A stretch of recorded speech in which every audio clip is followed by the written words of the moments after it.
Ah, semua bisa lihat live di pojok kiri atas? Bisa. Nah, itu berarti kita live. Ya, pojok kiri atas layar. Ya. Ada live bisa, 01. Oke, teman-teman, selamat siang semuanya. Kita sedang live di sini. Ini mungkin topik yang paling panas dalam sejarah peronlinean di masa pandemi di Indonesia. Ketika saya mempublikasi bahwa saya dan teman-teman akan mendiskusikan soal ini, banyak sekali responnya. Ada respon yang negatif, ada yang positif. Tapi yang ingin saya katakan bahwa diskusi ini adalah diskusi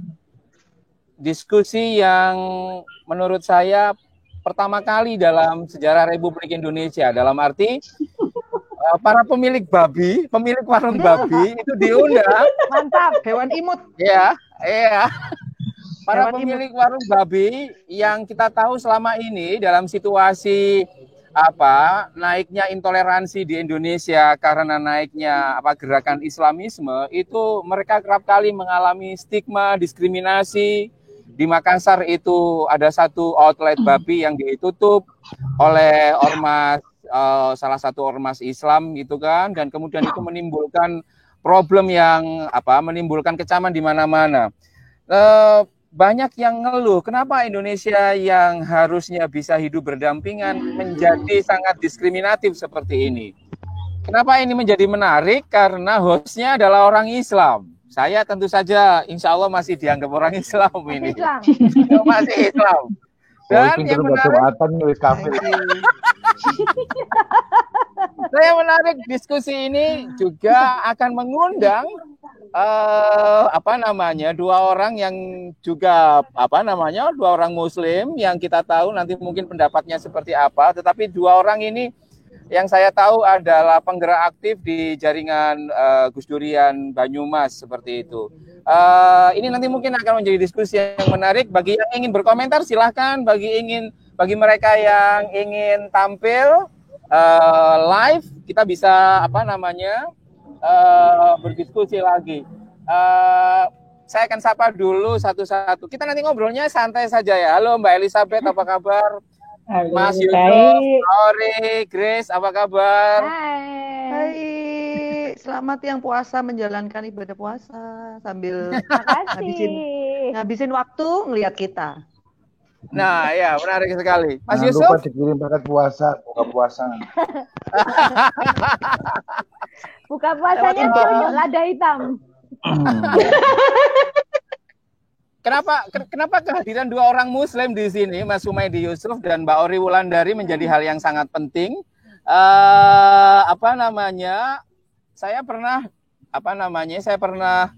berkunjung beberapa kali di markasnya Gus Durian Purwokerto ya, di Purwokerto di Banyumas itu. Jarak kantornya itu hanya sekitar 150 meter dan di situ ada depot babi menurut saya. Kalau tidak salah, masih ada itu Mas Yusuf, Mbak Ori? Oh masih. Itu sekitar 4 toko lah ke selatan dari markas Gus Durian itu.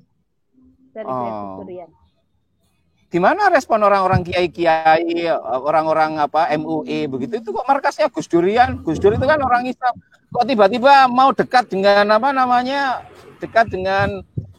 markasnya atau depot babi itu seperti apa? Monggo Mbak Ori silakan. Mas Yusuf aja loh. Iya, kalau itu ya kita hidup berdampingan kok. Kenapa? Saya malah jadi bingung kalau ditanya begini, kita tidak apa-apa gitu. Iya, nggak ada masalah. Ya, terutama Banyumas ya. Banyumas itu kan masyarakatnya memang dari dulu itu kan kita Blakasuta ya. Blakasuta itu kita terbuka, kita bisa menerima segala perbedaan gitu, nggak pernah ada masalah. Saya masa kecil saya di sebelah rumah saya selisih 3 rumah itu penjual sate babi. Jadi dari kecil saya sudah terinfiltrasi oleh bau asap sate babi yang enak gitu. Tapi tidak pernah bisa mencicipi karena mereka tidak pernah berbagi ke kita gitu. Lo gak oleh ya? Oh gak oleh toh?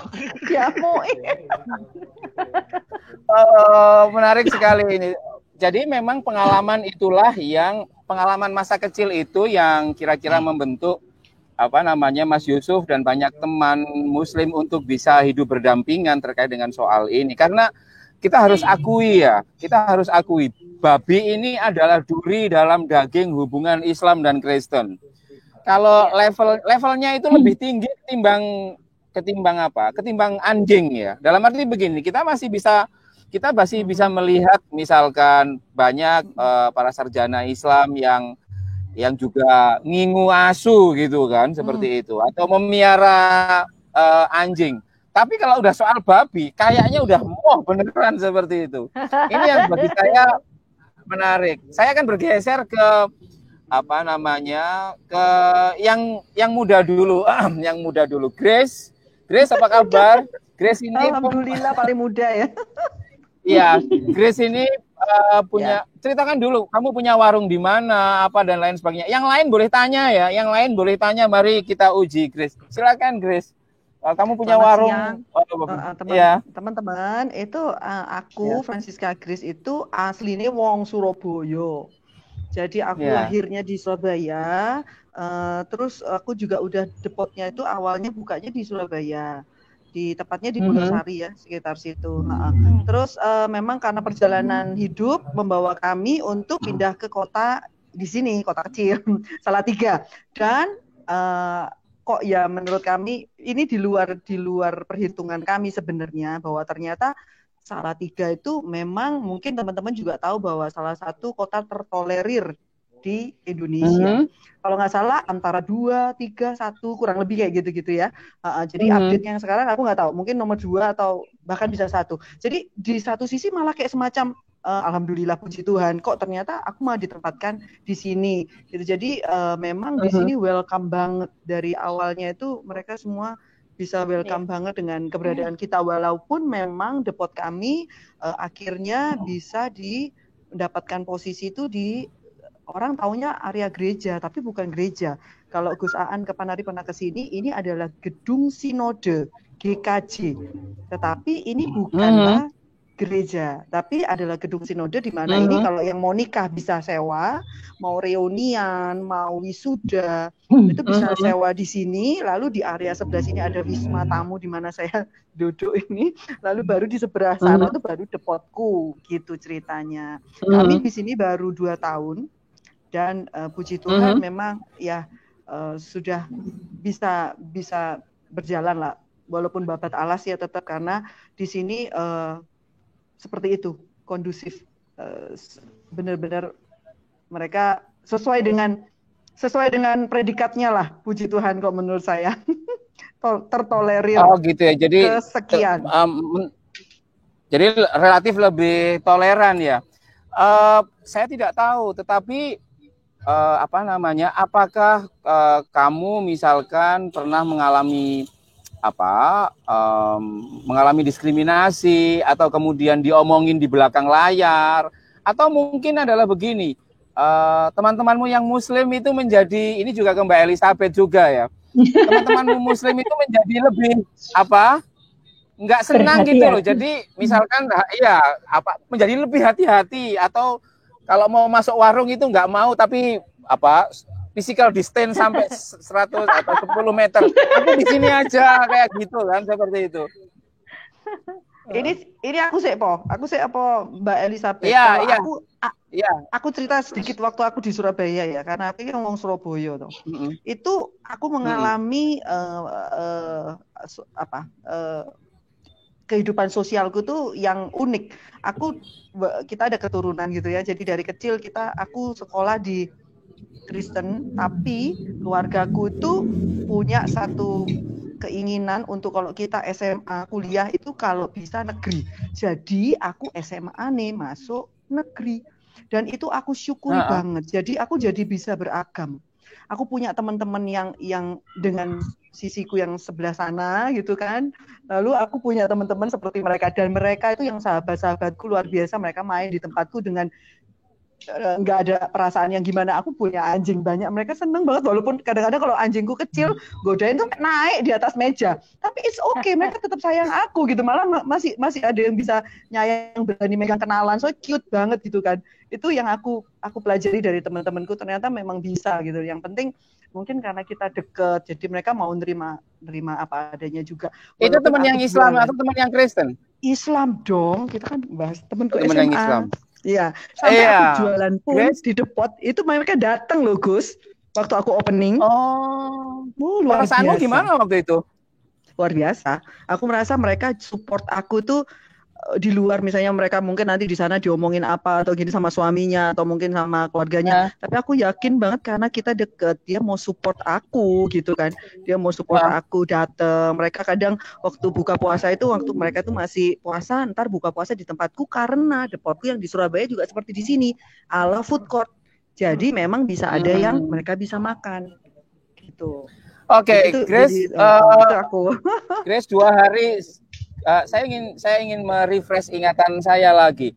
2 hari setelah penutupan gerai babi yang ada di Makassar, waktu itu saya masih ingat, saya berkunjung ke Salatiga waktu itu. Terus kemudian aku main ke kamu dan itu pertama kali aku bertemu denganmu. Waktu itu aku masih ingat betul kamu. Lo kan gak popo ta? Maksudnya lo kan ini kan Islam kok mari ngono foto-foto kita di depan situ. Foto-foto maksudnya ya. Dari kekagetan itu kan kemudian aku sebenarnya bisa menangkap bahwa sebenarnya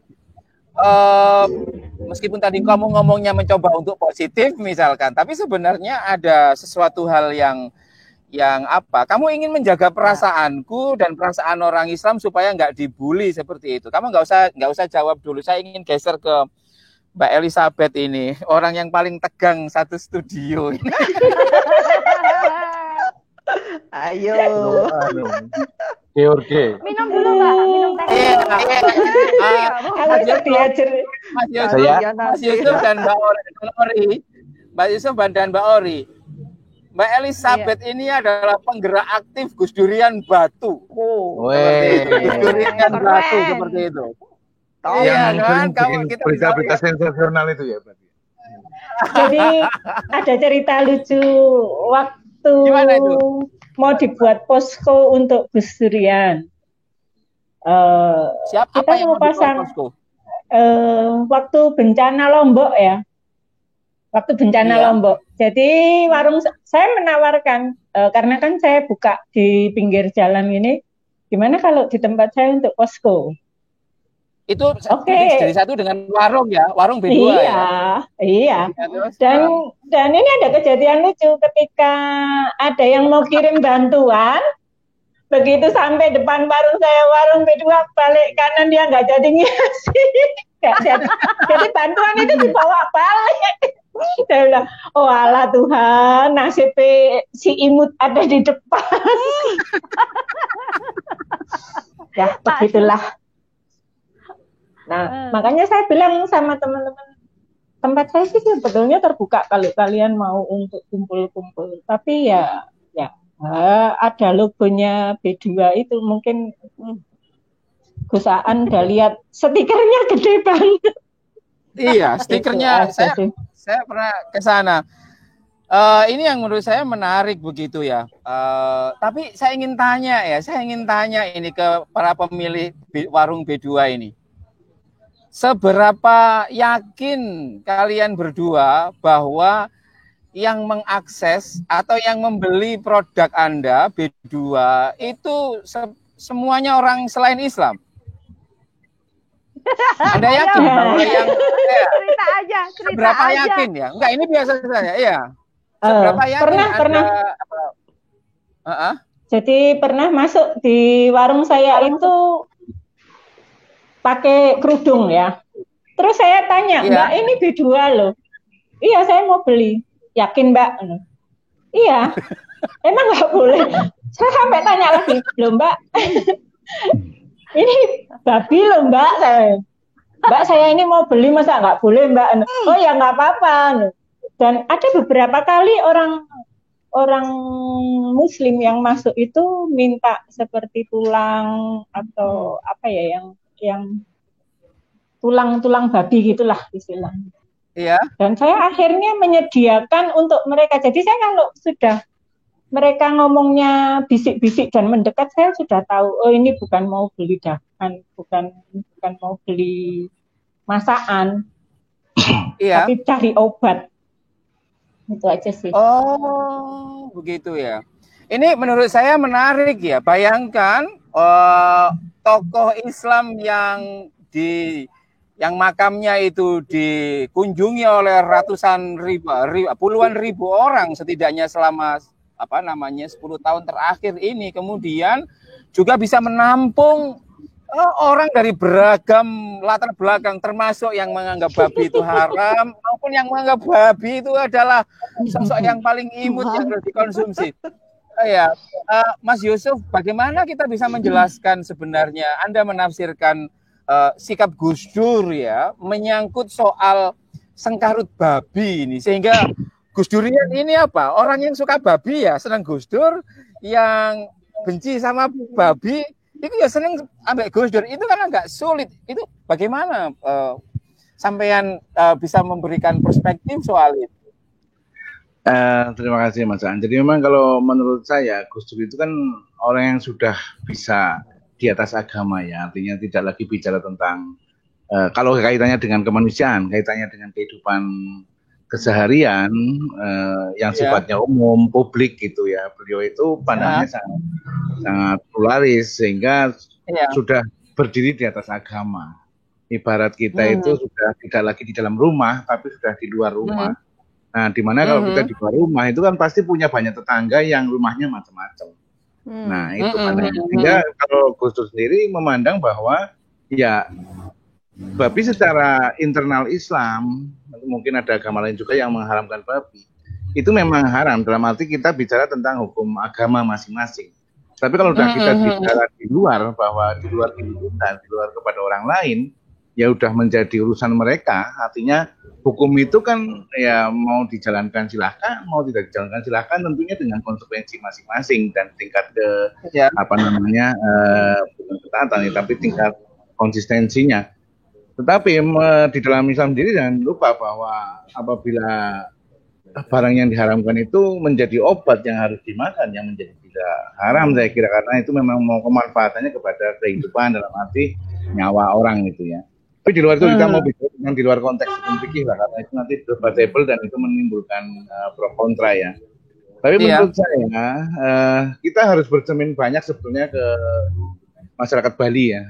Saya ini juga termasuk yang sangat konsen memperhatikan bagaimana Bali bisa seperti itu gitu. Kita tahu bahwa di agama Hindu itu sapi juga termasuk yang dilarang dimakan, haram dimakan. Tidak boleh dimakan dengan alasan tertentu. Tetapi kita lihat di Bali itu rumah makan Padang juga banyak, bakso Solo sapi juga banyak. Tapi mereka tidak serta-merta membuat para pelaku bisnis di bidang atau di daging sapi yang notabene bagi orang Bali itu cukup diharamkan dan sangat disakralkan untuk disembelih.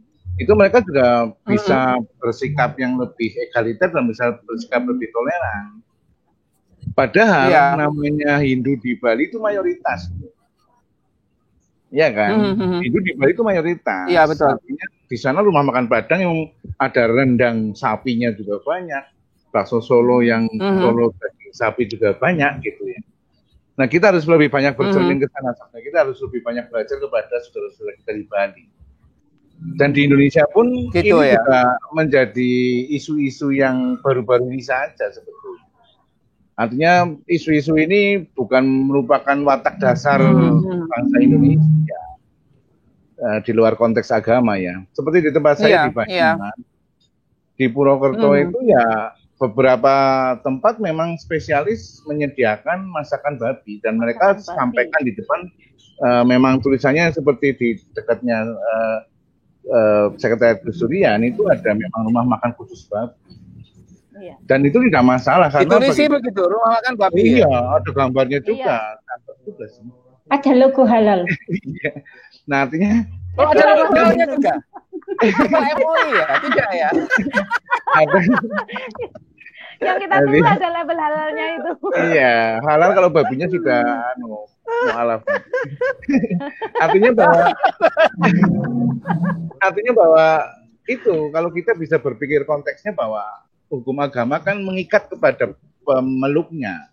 Tidak harus kita paksakan kepada pemeluk yang lain. Itu loh.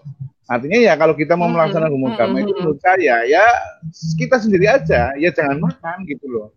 Kalau orang lain mau makan ya silakan saja. Namanya orang lain kan kita tidak bisa memaksakan hak mereka juga. Perkara mereka mau makan dan sebagainya. Itu menurut saya seperti itu. Jadi yang titik itu yang harus kita lebih banyak tanamkan sebetulnya. Ngatur Mas Aan.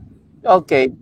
Itu menurut saya ini hal yang menarik yang bisa saya tangkap dari Mas Yusuf bahwa adalah hakmu, hak kita semuanya untuk misalkan menganggap babi itu halal atau haram, tetapi kita tidak boleh memaksakan kehendak dan juga menjadi landasan bagi kita untuk membenci orang yang nggak sama cara pandangnya seperti seperti yang seringkali terjadi. Saya ke Mbak Ori. Mbak Ori ini kan nongkrongnya kan nggak cuma sama orang Islam saja kan ya, nongkrong dengan orang Tionghoa dan lain sebagainya. Pernah nggak misalkan aku nggak tahu atau misalkan sanak kadang yang gini, Ori ngapain kamu itu di situ? Itu kamu yakin yang diberikan kepada kamu itu tidak mengandung babi? Sebab seringkali saya mendapatkan kegalauan banyak orang Islam yang sangat takut ketika menerima makanan dari teman-teman Tionghoa, Kristen. Ya. Karena apa? Mereka nggak mau karena jangan-jangan kok kecampur babi seperti itu. Mbak Ori mungkin punya cerita atau pengalaman menyangkut soal ini. Dan nanti Grace juga dan Mbak Elizabeth juga bisa menambahkan soal ini. Iya, thank you Mas Aan. Mbak Ori. Iya, halo. Apakah suara saya terdengar cukup merdu? Di sini hujan deras. Iya. Iya. Jadi gitu Mas, kalau menurut aku sih ya kayak Mas Yusuf bahwa saya nggak mau babi ya wes ojo mangan, ojo nyerak-nyerak, tapi yang mau makan babi ya enggak apa-apa, wong itu kembali ke hak masing-masing. Sama seperti bahwa saya suka kambing dan mungkin Mas Yusuf sukanya kambing yang lain. enggak just gitu. Mas Yusuf sukanya kambing balap. Iya, jadi nah ini yang sering kerap tidak dipahami oleh teman-teman Muslim yang lain mungkin ya, bahwa saudara-saudara kita Tionghoa, mau yang Kristen, Katolik, Buddha, Hindu, Konghucu itu selalu menghargai betul kehadiran kita. Jadi aku berapa kali dinner atau makan bersama dengan sebuah marga keluarga Tionghoa, begitu makanan disajikan belum apa-apa sudah, mohon maaf ini nggak boleh buat Mbak Ori ya, piring itu disingkirin.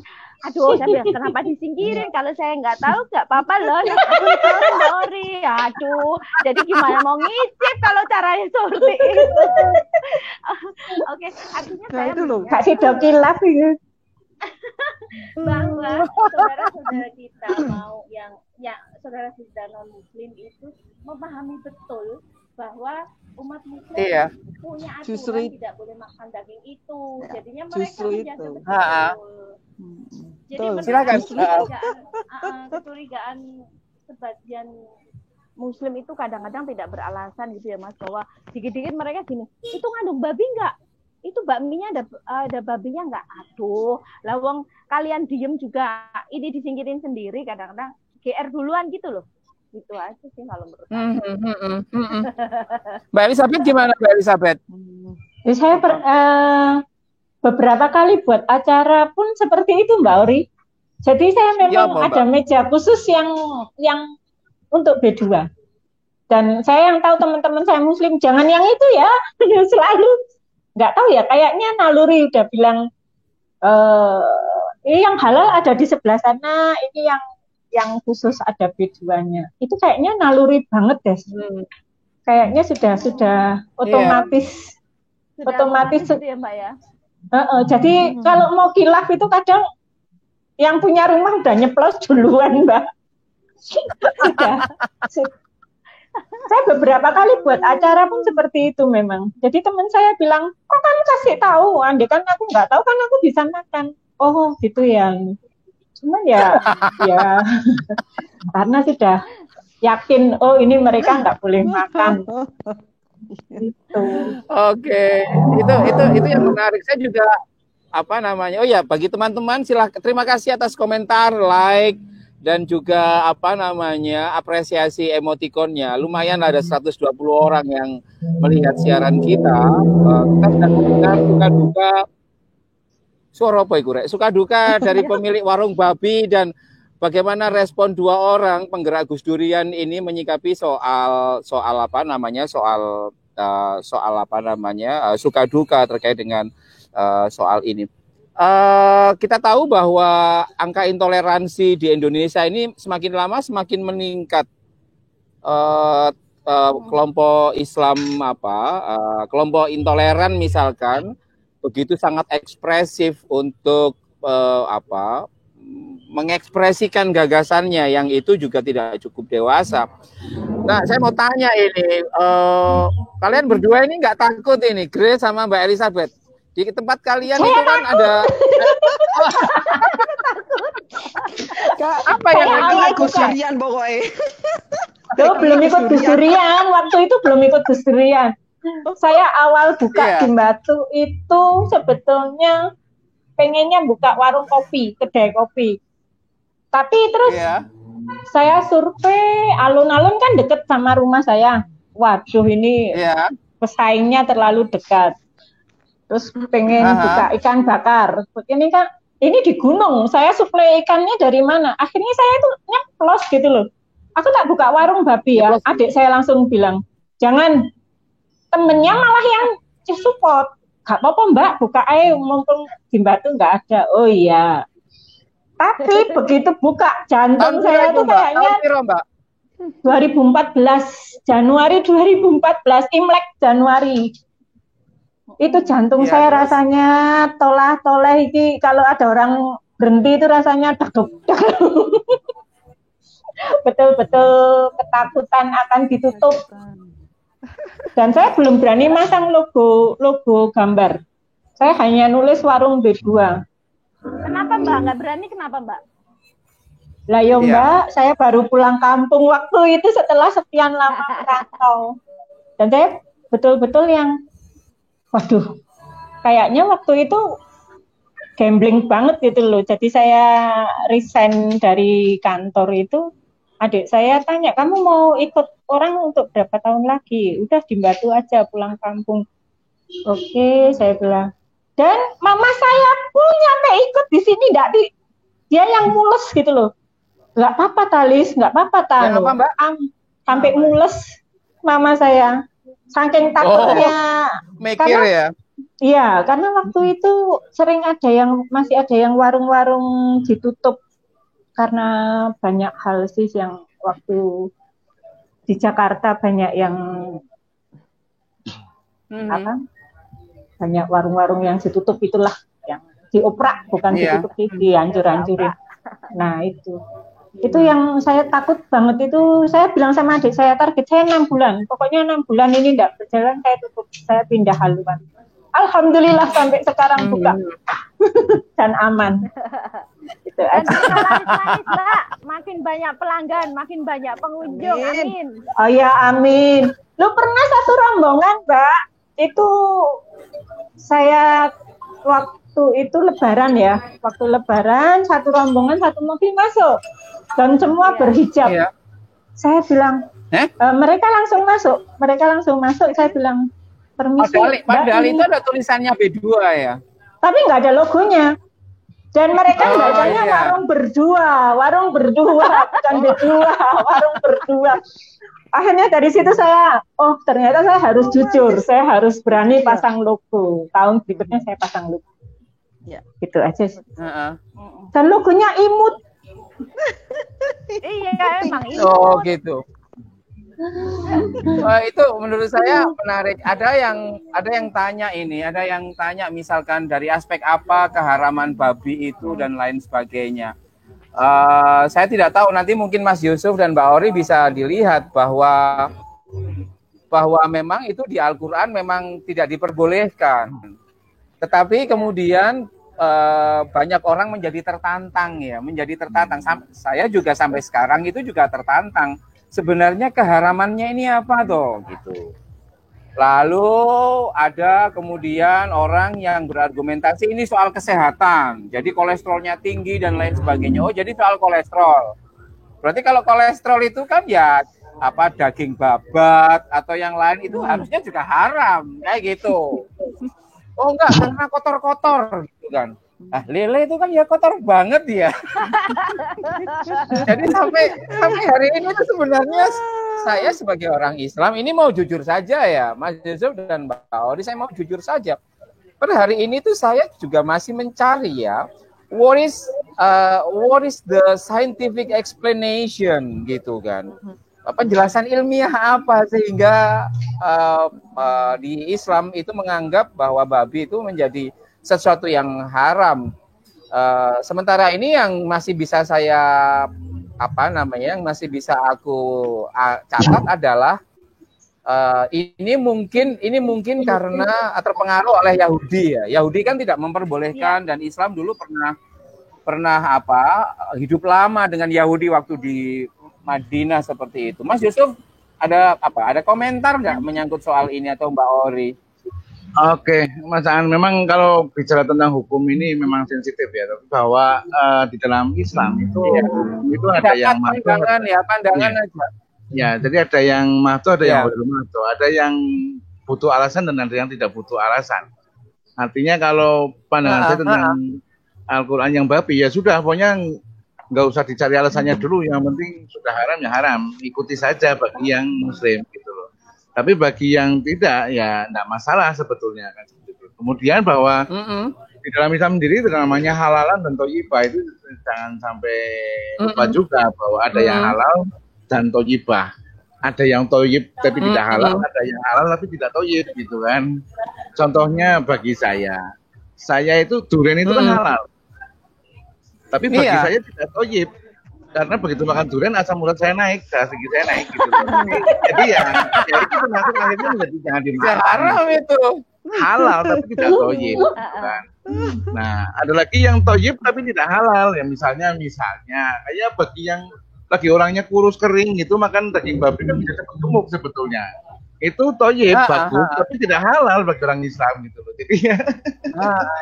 Nah, ini sih untuk guyon aja ya, Kalau tadi disampaikan bahwa kenapa diharamkan itu sebenarnya kita nggak perlu terlalu mencari alasannya kenapa Tuhan mengharamkan. Gitu. Tapi ini untuk sekedar guyon, ini hanya guyon loh ya, bahwa mungkin dulu di zaman di Arab Saudi, di Arab itu kan daerah gurun yang boleh dibilang tidak ada babi ya. Kalau di sana dihalalkan nanti nyari babinya susah, Mas, kasihan jauh juga gitu kan. Yang ada babi kan di daerah-daerah itu. Jadi ya mungkin itu untuk memudahkan manusia saat itu diharap supaya jangan makan babi karena memang dicari susah dan mahal kalau di sana. Melo-melo. Tapi ngomong-ngomong saya jadi tertarik ya. Saya jadi pengen tanya ke Grace. Atau ke Mbak Elizabeth atau siapapun yang pernah makan babi ya. Makan babi dan kemudian tidak mati ya. Kita juga nggak tahu kan kayak apa. Enaknya babi itu seperti apa toh? Apakah seperti sapi? Aku tidak tahu ya. Ini curiosity ya. Seperti itu. Grace, gimana Grace? Gimana kamu menarasikan dan mendeskripsikan enaknya atau tidak enaknya? Berbagilah kenikmatan di sini, Mbak. Sungguh kami sangat mengharapkan. Harus nyoba sendiri. Aduh. Gimana menjelaskannya? Soalnya susah juga ya kalau misalnya orang ada yang nggak bisa makan ayam kan, atau yang tadi lele yang disebut misalnya kotor atau apalah. Jadi nggak bisa dijelaskan secara ininya, nggak bisa kalau menurut aku. Cuman kalau mau dibilang mau iming-iming ya, itu the best saat Waduh, kata the best body-nya. Waduh, yang terbaiknya dari sisi itu adalah lemak. Yang mungkin yang perlu yang tahu ada sancam. Itu semua pada nyari nguber-nguber itu, di mana-mana harganya itu udah yang paling wow itu ya. Sancam. Iya, lemak. Kalau perempuan sancam kita udah banyak gitu kan. Itu justru itu. Sama, Mbak. Nah, itu yang paling enak banget gitu lah. Jadi nggak bisa ngomong sih, walaupun kalau sekarang secara kesehatan pun saya sorry to say, kambing itu serem. Sapi kalau sekarang sama-sama didiemin ya, sorry ya, yang ngendal siapa? Iya. Yang ngendal itu sapi. Sapi, ya. Ngendal itu apa? Ngendal itu apa maksudnya? Aduh, Minyaknya mati ya, orang beku. Surabaya Minyaknya ngendal. lebih banyak. Kandungan Minyaknya beku. Iya. Ya. Ngendal itu proses dari tadi menjadi gel. Bukan dulure sandal loh ya. Kalau misalnya kita searching di Google gitu kan, misalnya ininya apa itu kan pasti keluar itu daging yang masuk terbaik gitu misalnya itu. Ya nggak tahu juga gitu misalnya karena apa gitu ya, aku nggak tahu juga. Terus bisa jawab tadi aku sedikit mau nanggapin yang tadi Mas sama Mbak Ori tadi ya. Itu menurut aku itu etika kita aja sih, etika bersosialisasiku untuk aku jujur dengan teman-teman yang aku memang banyak hidup dengan keanekaragaman ya. Jadi misalnya, dan itu pun aku nggak tahu, baru sadar setelah mulai banyak Muslim yang dekat sama aku dan mereka berani mengatakan bahwa ojo mbok omongi say. Nek mbok omongi aku lak gak iso mangan padahal jarine enak. Itu yang aku baru sadari. Padahal justru itu satu etikaku pada saat aku merasa bahwa aku hidup dalam keberagaman ya, bahwa itu etikaku untuk aku mengatakan ojo lho rek. Ya kayak tadi ya Mbak ya. Jangan ya sayang ini kamu ini, dan aku jujur bahwa aku masakku misalnya aku bedain sampai segitunya. Misalnya peralatan tuh nggak boleh sama apa segala macam ya, itu kayak semacam etika yang nggak tertulis buat kita supaya kamu juga nyaman dengan aku gitu, karena begitu takutnya kali ya, atau begitu udah sangat di mindset banget gitu loh bahwa mereka seperti itu. Jadi aku juga jaga banget jangan sampai kamu nggak suka sama aku. Kalau misalnya sekali aja misalnya kamu merasa tertipu, itu akan jadi sakit banget buat kamu dan akan merusak hubungan kita. Jadi kalau menurut aku itu etika kita aja untuk aku bisa berani jujur untuk ngomong ya, walaupun ternyata banyak banget ungkapan seperti tadi Mbak sama Mas, kok ngomong sih? Kok ngomong deh. Iya, kaget aku. Wah ya, nggak enak. Dan berikutnya aku tidak akan pernah berani mencoba loh Gus. Aku nggak pernah mencoba sampai sekarang. Kamu pun datang atau siapapun datang, aku tidak akan pernah berani mencoba omongan kalian. Ojo mbok omong kok apa? Aku gak wani, asli ya gak wani. Swear. Tidak berani. Harusnya ditawarin dulu ini mau diomongin atau tidak gitu. Oh ya, itu menurut saya menarik. Iya, itu menurut saya menarik gitu. Tapi begini ya, banyak yang suka. Oke, itu banyak yang suka itu setelah. Ya, sorry. Dan satu lagi boleh nggak Gus? Iya. Itu saya. Yang kemarin sempat kita bahas Gus. Waktu kamu datang ya, waktu Gus Aan datang, sorry. Aku sempat bilang, aku kira udah gak terima. Kenapa di Surabaya maupun di sini ya, ini luar biasa di sini. Atau kalau kalian tahu Solo, Jogja, begitu banyak berterbangan di pinggir-pinggir jalan yang namanya, ayo apa, ya kan, sate atau apa, masakan apa, guguk apa segala.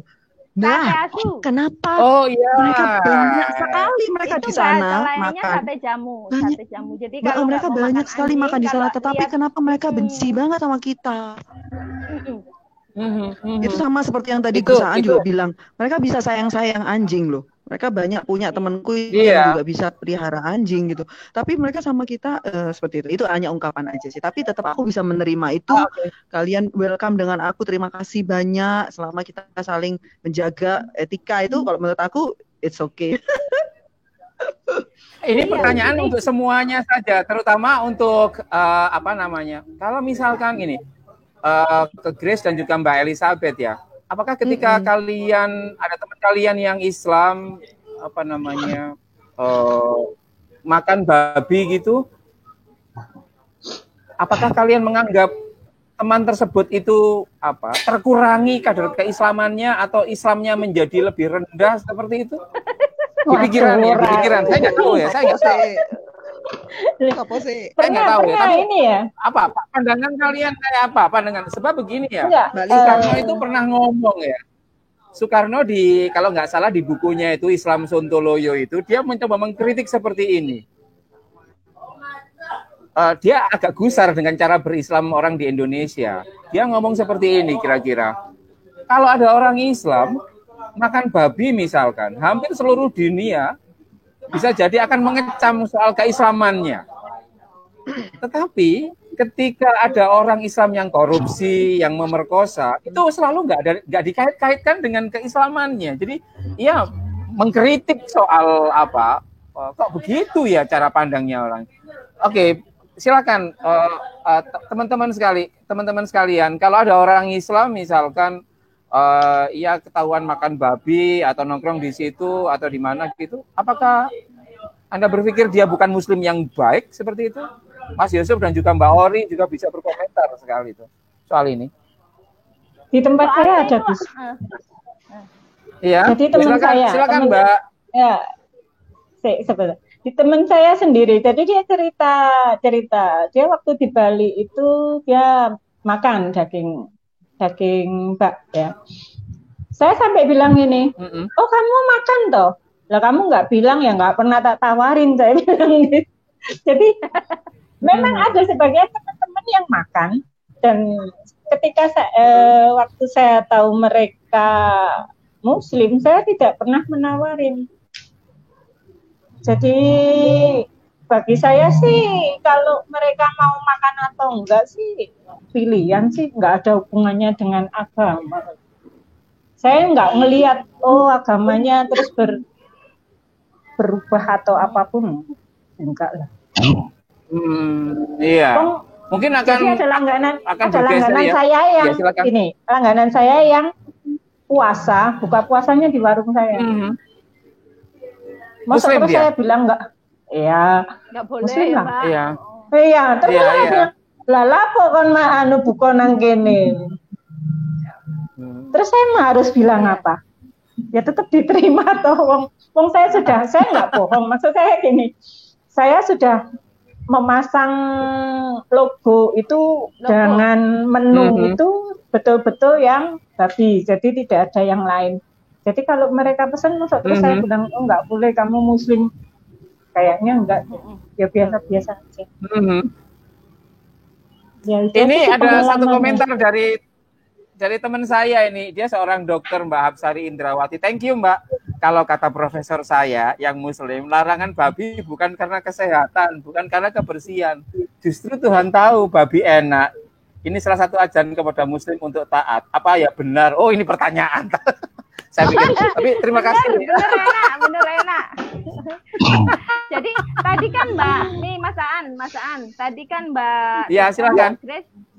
Mbak Grace kan banyak cerita soal ya ini etika aja kalau kami tidak menawari. Jadi kalau aku lebih melihat bahwa ayolah yang menyandang label mayoritas ini belajarlah. Silahkan. Kepriwe kie. Mic-nya. Suara mic-nya. Oke. Iya, agak dekat. Mic-nya agak dekat. Tes. Sip. Ya, oke. Jadi, Mas, jadi aku melihat bahwa kayak Mbak Kris tadi bilang soal etika, yang menyandang label mayoritas di negara ini, mestinya ayolah belajar etika bahwa kamu boleh saja gak makan itu karena takut dosa, karena kamu taat, tetapi jangan kemudian main hakim sendiri, melakukan tindakan tidak beretika dengan merusak, mendatangi, membuli dan sebagainya.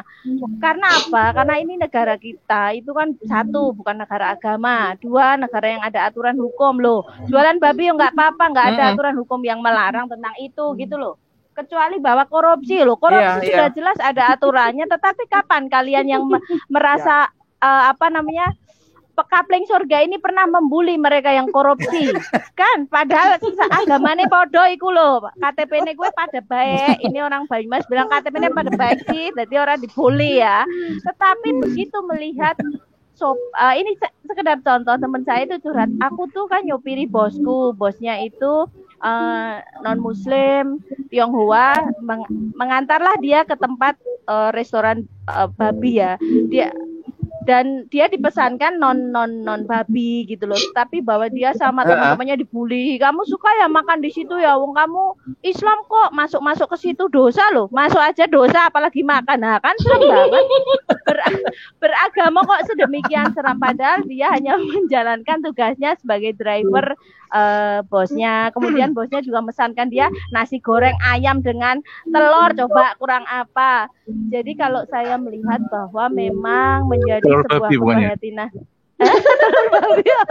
Dan saya kok melihat ya, babi ini sebenarnya malah diciptakan Gusti Allah itu untuk ya gimana enggak coba.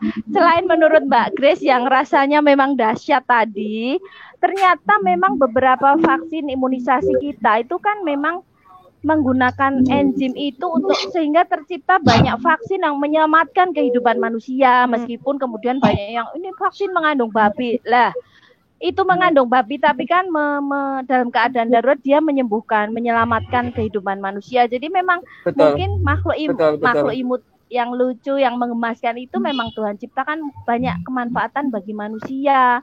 Jadi jangan kemudian membuli babi. Yo silakan. Ketawa sendiri aku. Oke, Mas Yusuf kan apa namanya? Kan ya, thank you Mbak Ori.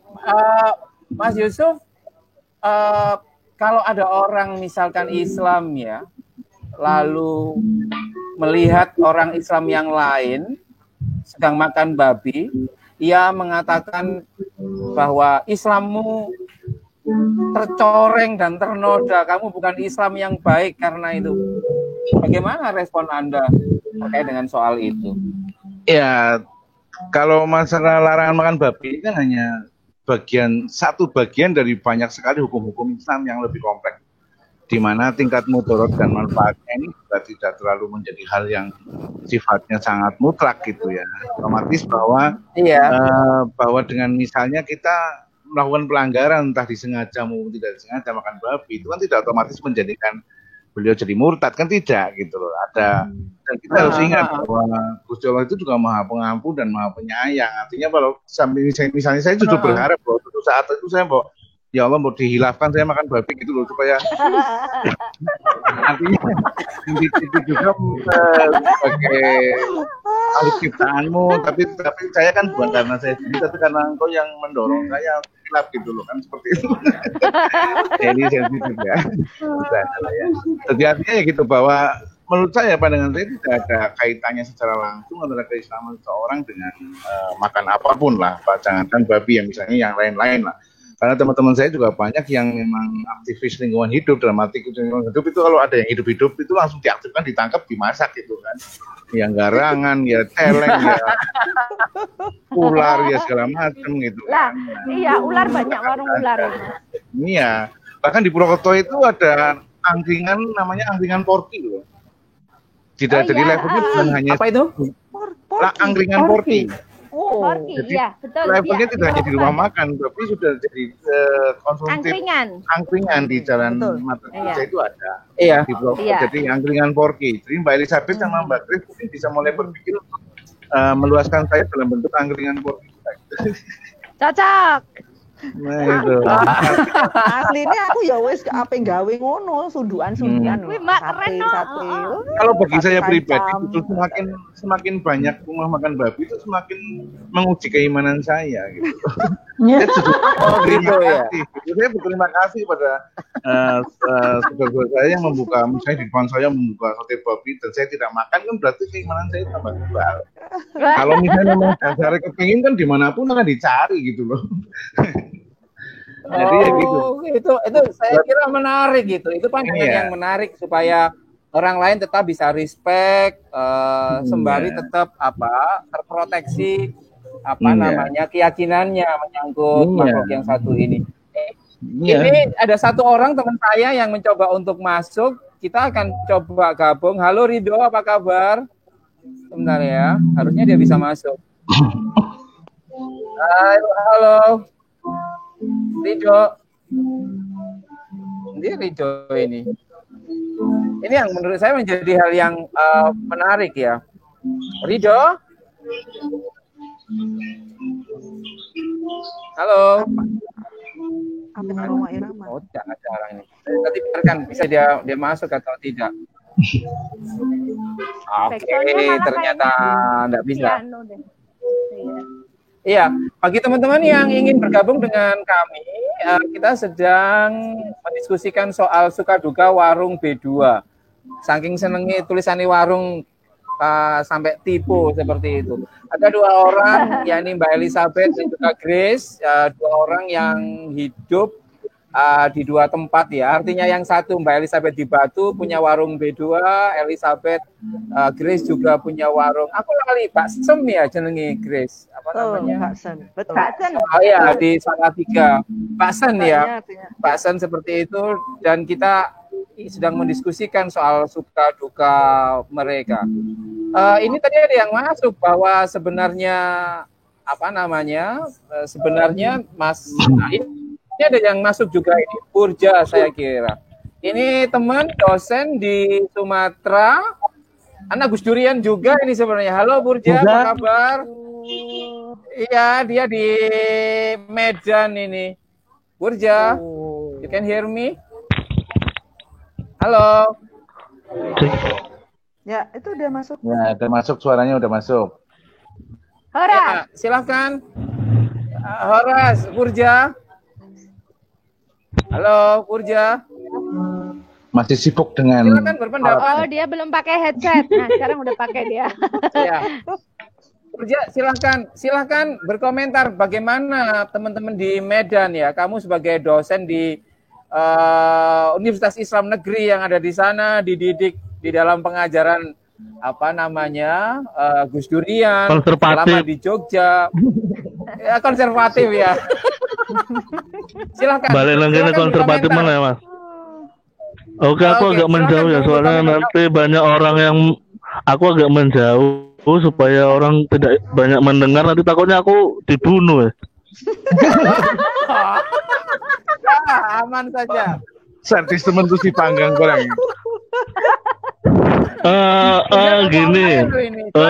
Silakan. Soal babi ini kan sebenarnya kalau di Jawa dan di Sumatera Utara khususnya Medan kan beda. Kalau sepengalamanku tuh kalau lihat yang jualan babi di Jawa itu kan mayoritas kebanyakan Jawa dan Chinese. Jadi tidak terlalu ada gesekan yang signifikan ya, karena kalau misalnya Jawa sama-sama Jawa antara Islam dan Kristen itu kan menurutku hubungannya sudah selesai ya, romantismenya sudah selesai. Beda dengan di Sumatera Utara khususnya di Medan. Nah di Medan orang yang jualan babi itu atau orang-orang yang berdagang daging babi itu mayoritas adalah orang Kristen yang bersuku Batak gitu. Jadi hampir dipastikan itu tidak ada orang Melayu yang jualan babi, karena orang Melayu nggak mungkin Batak, karena orang Melayu itu kan identik dengan Muslim. Jadi memang harus dilihat juga secara demografi, pembelahannya itu kan 2 ya, ada pantai timur dan pantai barat. Di Sumatera Utara itu pantai timur itu mayoritas adalah orang-orang Muslim, Melayu. Muslim ya. Misalnya kayak Kabupaten Langka, Deli Serdang, terus Medan, terus Labuan Batu, nah itu semua mayoritas Muslim. Tapi kalau pantai barat itu mayoritas saudara-saudara kita yang Kristen, orang-orang Batak, misalnya kayak Toba Samosir, kemudian Tarutung, Tapanuli Utara. Nah, jadi dari demografi itu jelas, termasuk ketika kemarin itu pemilihan gubernur Sumatera Utara. Yang demo rame itu ya? Iya, jadi memang pembelahannya sangat jelas. Jadi kalau pantai barat itu mayoritas saudara-saudara Batak yang Kristen, pantai timur itu Melayu Islam. Nah, cerita politik kemarin termasuk kemenangan Edi Rahmayadi itu ya itu tadi karena Melayu. UAS itu kan Melayu ya, daerahnya tuh batubara Melayu. Jadi kemenangan Edi Rahmayadi juga salah satunya dari efek UAS efek yang mayoritasnya adalah Melayu. Nah begitu juga dengan babi. Jadi kita nggak bisa menemukan misalnya jualan babi itu di daerah-daerah pantai timur. misalnya di di Batubara, di Labuan Batu ada, tapi sulit ketimbang ketika Mas Aan lah yang sudah pernah ke Siantar kan, tahu bagaimana di Siantar sepanjang jalan. Nah itu, nah yang begitu-begitu di sini sangat jelas dan itu menjadi pemisah. Apalagi misalnya ada satu pesantren besar di sini yang pesantren itu secara demografisnya letaknya berdekatan dengan mayoritas saudara-saudara Batak Karo. Nah jadi kalau misalnya lagi bakar babi panggang Karo itu kan baunya enak ya Mas. Enak banget. Baunya seger ya. Gitu ya. Aku nggak ngerti ya. Wah, makin nah,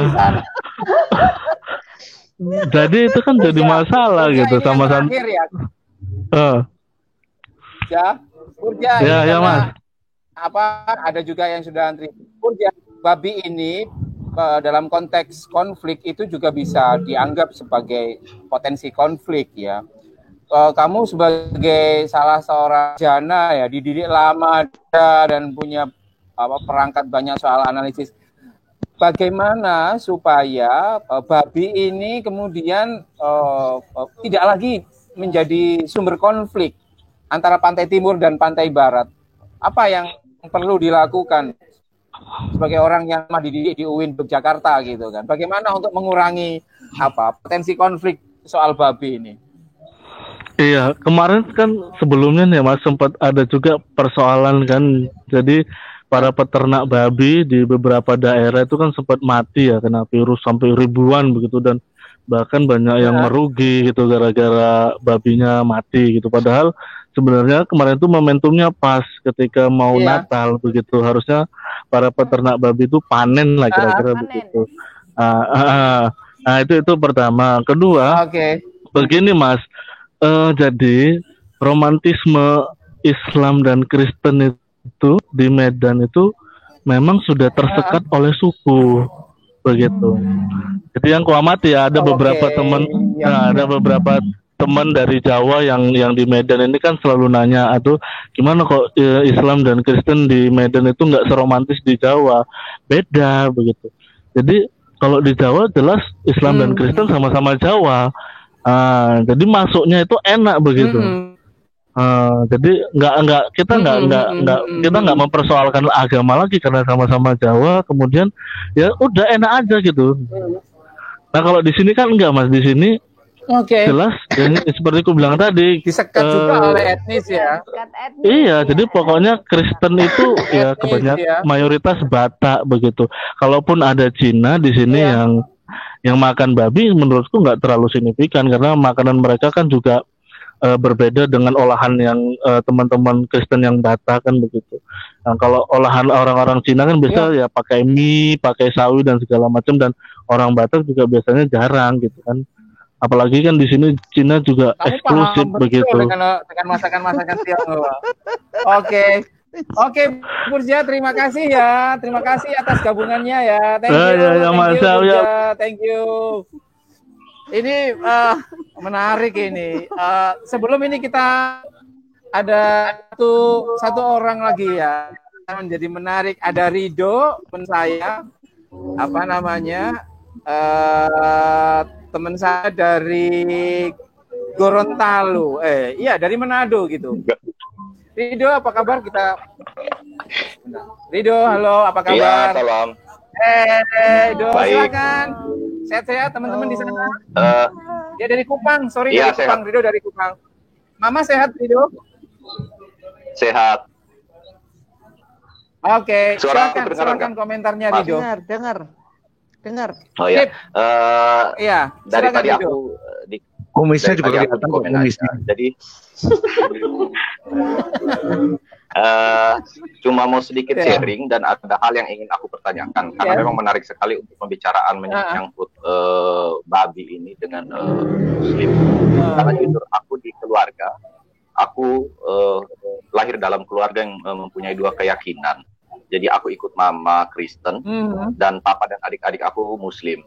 Tetapi toleransi dalam keluarga kami sangat besar sekali sehingga walaupun memang papa bukan seorang Muslim yang fanatik. Jadi kalaupun kita beli babi, makan babi, tapi memang aku dan Mama tidak pernah mau menyajikan di meja makan. Jadi kita naruhnya di dapur doang.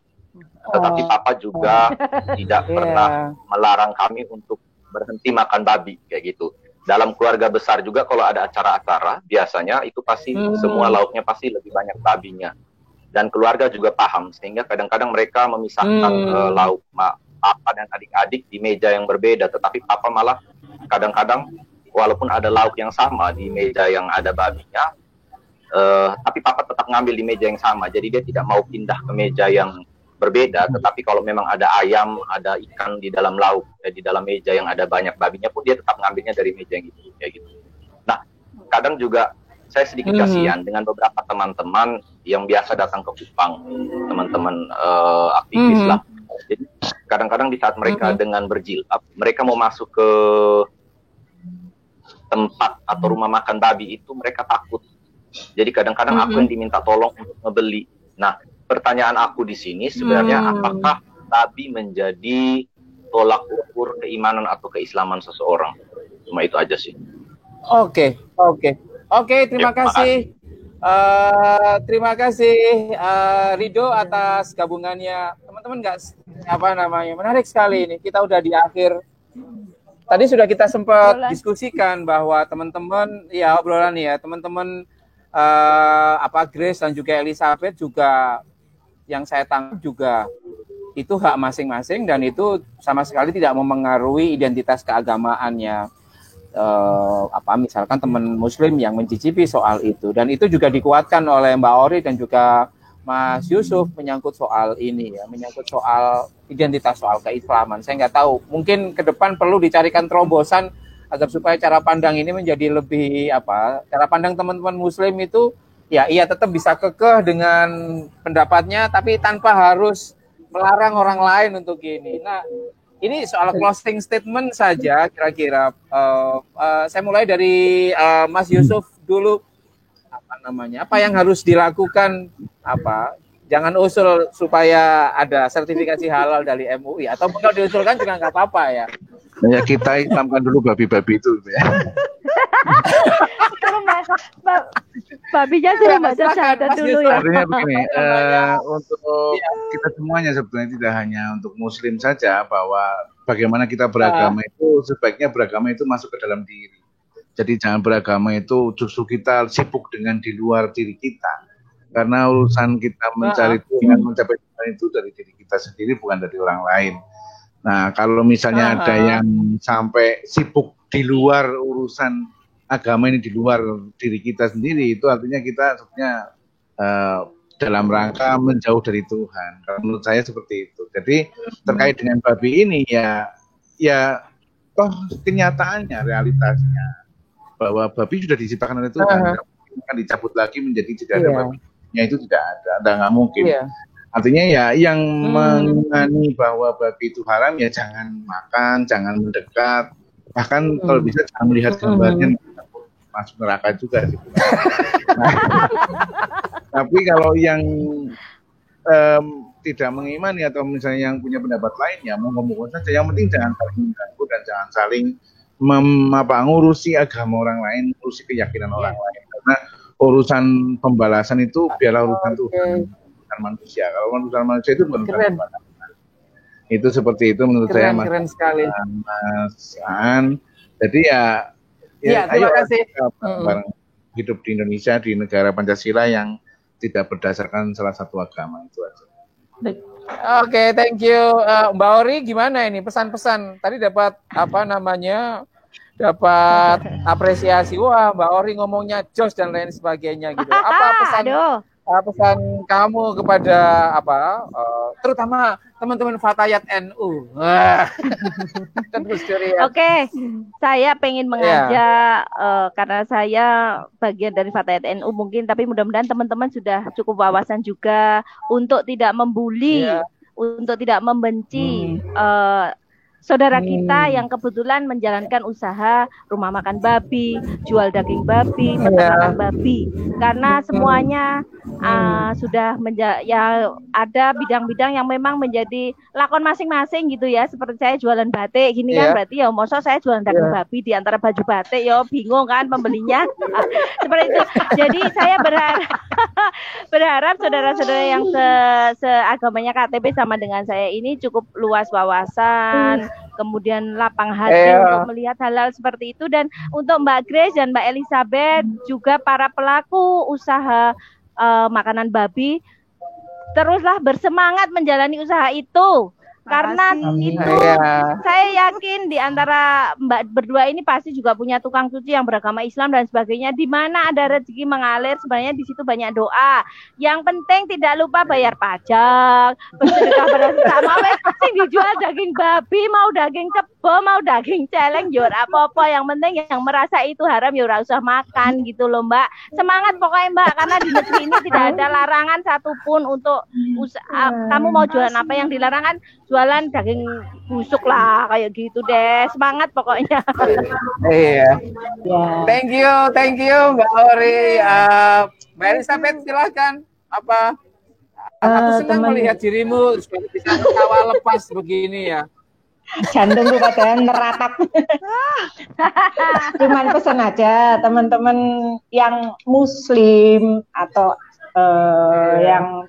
yang siapapun lah, jangan takut kalau mau main ke sini. Saya tidak akan pernah meracinin Anda dengan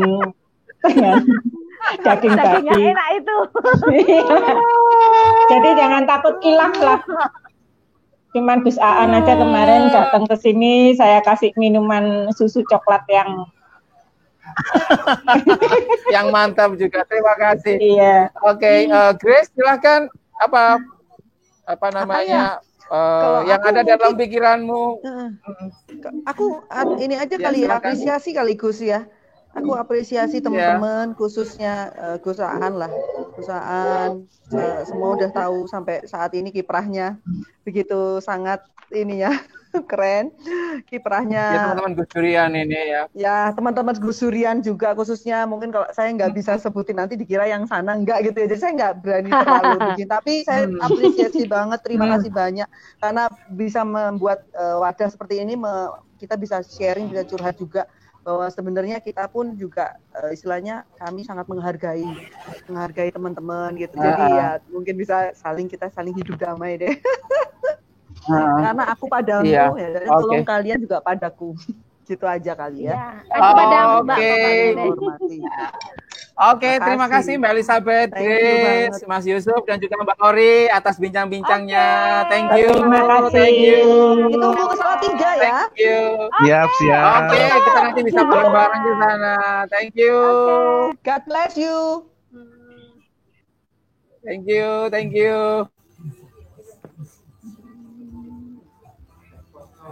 Ternyata sudah ada. Oke, teman-teman sekalian, itu tadi perbincangan kita. Masih juga ini kita tidak membahas soal alasan di balik itu. Tetapi yang saya tahu sepanjang saya berislam dan berusaha mencari literatur bahwa pengharaman babi di dalam tradisi Islam sangat mungkin karena dipengaruhi oleh dialektika Islam dengan Yahudi ketika di Madinah waktu itu. Kita tahu Yahudi juga sangat strict dalam melarang konsumsi daging babi ini. Masih belum ada para ahli dan para sarjana masih terus melakukan rekonstruksi sesungguhnya apa yang menjadi alasan di balik pengharaman babi ini. Tetapi saya beberapa waktu yang lalu membaca salah satu analisis dari salah satu sarjana asal Australia namanya Ruwain.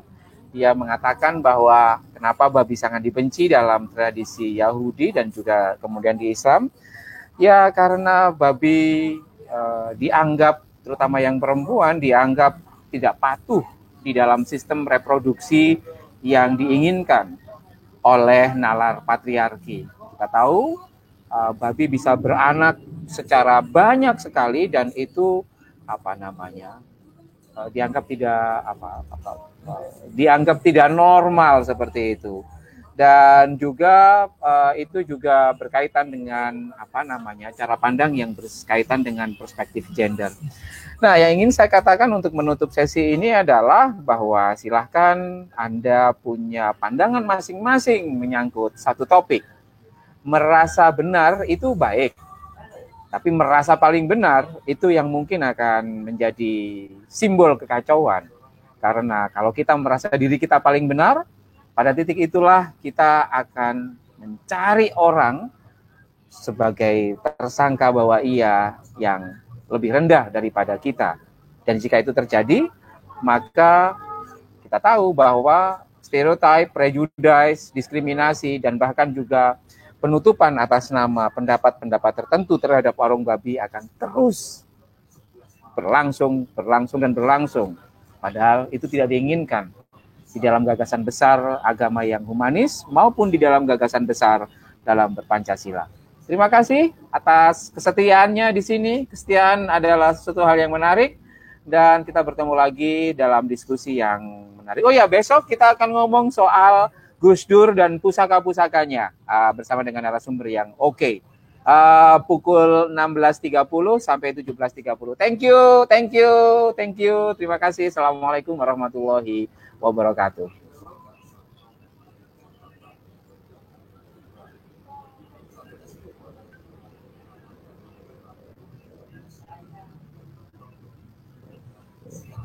Jangan lupa subscribe.